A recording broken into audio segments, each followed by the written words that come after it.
नमस्ते। कैसे हैं आप लोग। आज मैं आपको अपनी इस वीडियो में बताने वाली हूँ, ये कोई ब्लॉग नहीं है, ये आज पीएमबीवाई का सेकंड पार्ट है। एक पीएमबीवाई के बारे में मैंने आपको बताया था कि पीएमबीवाई कहाँ भर सकते हैं और ये फॉर्म किसे भरना है।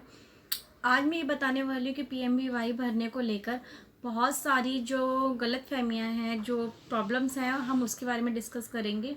कि पीएमबीवाई पहले तो ये होता था कि सरकारी जॉब के अंदर जो हैं, जो ईएसआई के अंदर जॉब करते हैं, उनका ईएसआई कार्ड बना हुआ है, तो उन लोगों को ये सुविधाएं प्रोवाइड नहीं थी, उनका हम पीएमबीवाई का फॉर्म नहीं भरते थे।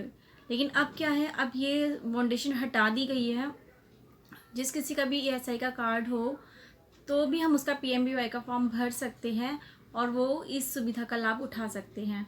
दूसरी बात क्या थी कि अगर हम जिस एरिया में रहते हैं, जहाँ पर हमारा रहना बसना है, हम वहाँ के अगर नागरिक हैं तो हम वहीं अपना पीएमबीवाई का फॉर्म भरवाएंगे, अदर कहीं नहीं भरवाएंगे। अगर इस बीच में हम कहीं और चले गए, जैसे कि मैं आपको बताना चाहूँगी, जैसे कि हमने पीएमबीवाई का फॉर्म अपने ही मोहल्ले में भरवाया और हमने वहाँ पर फर्स्ट टेबल भरवा लिया और उसके बाद हम अचानक ही कहीं और चले गए, जैसे कि अब दिल्ली में है और दिल्ली में रह रहे थे आप, तो और आपको गांव जाना पड़ गया और गांव में जाने के बाद क्या हुआ कि आपको आप पीएमबीवाई का फॉर्म दिल्ली के अंदर नहीं भर पा रहे हैं, आप नहीं वो डॉक्यूमेंट्स भेज पा रहे हैं, बहुत सारी प्रॉब्लम्स होती हैं।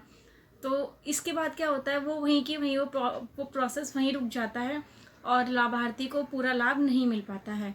ठीक है, इसमें जो कार्यकर्ता होती है, आंगनवाड़ी कार्यकर्ता जो होती है, उससे भी बहुत प्रॉब्लम्स होती हैं, उसके रिकॉर्ड मेंटेन करने में उसे दिक्कत होती है, उसे उस लाभार्थी से कनेक्ट करने में प्रॉब्लम होती है, वो वहाँ से पेपर्स भेज नहीं पाती है। कोई भी हाथ चला जाता है, कोई उत्तर प्रदेश, कोई हरियाणा, तो इतनी दूर से पेपर मंगाने बहुत मुश्किल हो जाता है, कनेक्टिविटी नहीं हो पाती है। तो पहले क्या होता था, ये बाउंडेशन वहीं की वहीं ख़त्म हो जाता था और पूरा लाभ लाभार्थी नहीं उठा पाती थी। लेकिन अब क्या है, अब ये बाउंडेशन हटा दी गई है। अगर आप दिल्ली में थे और आप उत्तर प्रदेश चले गए या कहीं भी चले गए, तो आप वहाँ की आंगनवाड़ी कार्यकर्ता से जाकर मिलिए और उसको अपनी पूरी प्रॉब्लम बताइए कि मैंने ये फॉर्म भरा था और अब मैं यहाँ आ गई हूँ, तो अब मुझे सेकंड और थर्ड टेबल कैसे भरनी है और मैं इसका पूरा लाभ कैसे उठा सकती हूँ। तो वो आपका सेकंड टेबल भी भर देंगे और थर्ड टेबल भी भर देंगी। अब ये सुविधा उपलब्ध है, मतलब अब ये कोई भी इस पर कोई रोक नहीं है, कोई आपको रेखा नहीं खींच दी गई है कि अब आप दिल्ली में भरा था पहला टेबल तो आप सेकंड और थर्ड भी वहीं भरेंगे। आप ये नहीं, ऐसा कुछ नहीं है। अब आप वहाँ जाकर भरवा सकते हैं, तो आपका सेकंड और थर्ड टेबल भर जाएगा, तो आपको पूरी राशि मिल जाएगी। आप उसको पूरी तरह से बता दीजिए कि मैंने पहला टेबल जो था वो दिल्ली में भरवाया है और इस तरह से मैं यहाँ आ गई हूँ। आपकी पूरी प्रॉब्लम सुनने के बाद आपका टेबल भर देगी। तो ये एक बहुत बड़ी प्रॉब्लम थी जिसके बारे में मुझे डिस्कस करना था। तीसरी बात ये है कि पीएमबीवाई को लेकर एक प्रॉब्लम और है जो बार बार आ रही है कि आप जो अपना अकाउंट है वो प्लीज़ एक ही अकाउंट रखिए।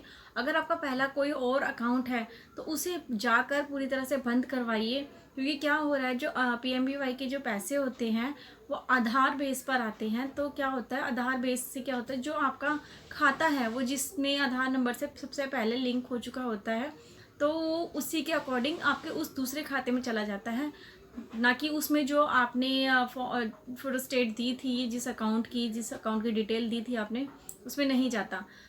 तो आई होप कि आपको सारी जानकारी समझ में आ गई होगी कि कैसे कैसे आपको इस फॉर्म को भरना है।